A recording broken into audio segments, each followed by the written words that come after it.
Hey everyone, today on Copperstone Corner I'm taking my very first road trip because I wanted to meet up with Anne-Marie Smith. Anne-Marie is the practice lead for the Drug Plan Solutions team at Medavie Blue Cross. She's a pharmacist consultant and she collaborates directly with clients and advisors on drug plan cost analysis. She identifies unique opportunities to help better manage drug plan costs and to optimize members' health outcomes. Today we're talking about a very, very important subject, and it's the effect of diabetes in the workplace and the things that you need to know. You need to watch this one.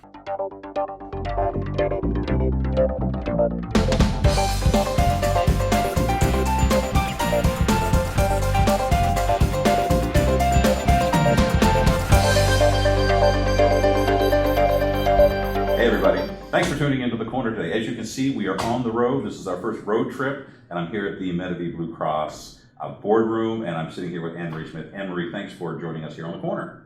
Thank you, Kirk, for inviting me today. So we've got a really cool discussion today, but a little unnerving as well. We're going to be talking about diabetes and its effect in the workplace, and I think diabetes is really one of those conditions where we can say it's becoming a national epidemic.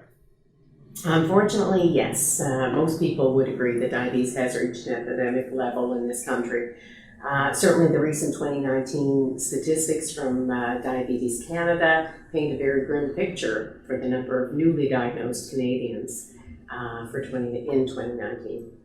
So I know you've brought a lot of valuable information I want to share with everyone today. So let's start off with a few stats. We're going to begin with kind of the human side of things and then kind of take it from there. So what have you brought for us? So there's been, about a 70% increase in the prevalence of diabetes in Canada over the past 10 years. Wow. And about 1 in 3 Canadians, which represents about 11 million people, today are suffering with diabetes or pre-diabetes. About 50% of Canadians are estimated over the age of 20 today to develop diabetes at some point in their lifetime. In land of Canada, it means about 270,000 landed Canadians suffer from diabetes, which is about 11% of our population, right, and expected to increase to about 14.5% in over the next 10 years. Wow. And the economic burden of diabetes in this country by 2020 is projected to reach about $17 billion, which is up from about $6.3 billion in the year 2000. Wow. So, pretty shocking stuff. I mean, 70% increase in the prevalence of diabetes, almost $17 billion in economic costs. Like, those are staggering numbers, and I think for anybody to really kind of process. Yes, it represents a huge impact on the health status of Canadians, as well as a tremendous burden on our healthcare system. For sure. So what's been the major contributing factors that has caused kind of that big of a change in that short of a time? Well, one of the positive contributors, in fact, is that we have better treatments and care today for diabetes. Although expensive, it's resulted in Canadians living longer. Right. Of course, are calculated into this prevalence number. We have a very rapidly aging population. As you know, the sharpest increase of diagnosis in diabetes is after age 40. Wow. In our block of business, we see an average age at which a member starts to claim for a diabetic drug claim at around 52 years of age.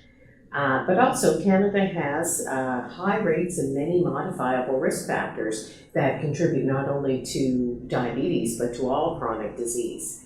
We're a very sedentary population, For and sure. have been, 46% of Canadian adults are physically inactive. 60% are not eating enough fruits and vegetables. 35% of adults and 19% of youth are overweight. And did you know that 18% of our population are still smoking tobacco? Wow. So, of course, all those factors, they even lead not just to diabetes, but even more health risks. Right. I mean, as we know, diabetes is known to reduce the lifespan of people living with that condition, as well as they're more likely to experience vision loss. They're also more likely to be hospitalized for limb amputations, kidney failure, heart disease, and stroke. Wow. It's pretty clear we don't use the term epidemic in our country very often, right? It's one of those, but with that type of number, the prevalence and how quickly things are evolving, I don't think it's really an exaggeration. The human side of that story is quite something. Let's talk now a little bit about what that means to an employer, because with those type of numbers, not only is this affecting almost every household in the country, it's also affecting almost every business in the country. So let's talk about that side now. It's unfortunate, but employees in the workplace that have diabetes, on average, may be off 2 to 10 days a year. Wow. Versus their coworkers, and they're also 3 times more likely to retire early or have to retire early due to the illness. In terms of drug costs, certainly diabetes the cost of drugs trumps all chronic disease medications on our block of business. Wow. The average cost for a diabetic claimant today is about 4 times higher than that of a mental health claimant, representing about $1,300 per year for diabetic medications versus $350 for mental health claims. This doesn't include disability claims or absenteeism, the impact of absenteeism or presenteeism. Over the past 10 years, we've seen about a 52% increase in the prevalence of diabetic drug claims on our system, representing a 46% increase in spend on the drug side over the past 10 years. So I've been doing this a long time. I've been in the business 25 years. And back in the day when somebody was a diabetic, they went and they got their prescription of metformin, and it wasn't overly expensive, so it wasn't that big of an impact on the plan. So why has the drug spend risen so much? Well, of course, we've talked about prevalence, and over the past 10 years, on our book of business, on the drug book of business, we've seen a 52% increase in the number of claimants claiming for drugs to treat diabetes. We've also seen a 46% increase in the cost. Wow. So yes, you're right. Years ago, we only had 2 treatments to treat diabetes, but today we have newer, innovative treatments that have come on the market in the last decade. They're not genericized yet, so they're expensive products. But in addition, they all work differently, so that they're being used in combination with one another, and that contributes to the cost. In fact, we've seen over the past 10 years the number of claimants for a diabetes drug on our block of business increase from 14 to 26%, taking 3 or more drugs to treat the diabetes.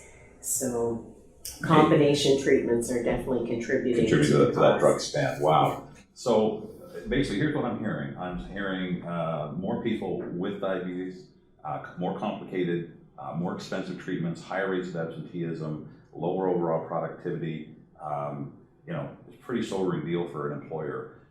So what's the solution? What do we tell them?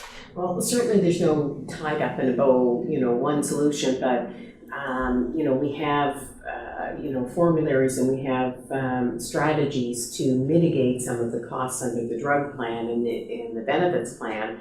But also a number of strategies to focus more on the prevention and the wellness side of things, as well as to educate and assist members to manage their disease once they do get diagnosed, to prevent the long-term complications and delay the progression of the disease. Wow, this has been it's pretty eye-opening, Anne-Marie.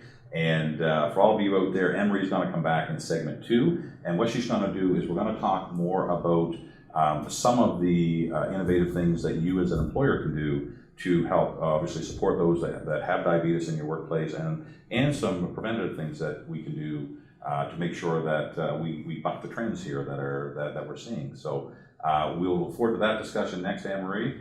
Thanks everyone for tuning in. I'm Kirk Longmire, and remember, here at Copperstone Financial, we do amazing benefits for your amazing employees.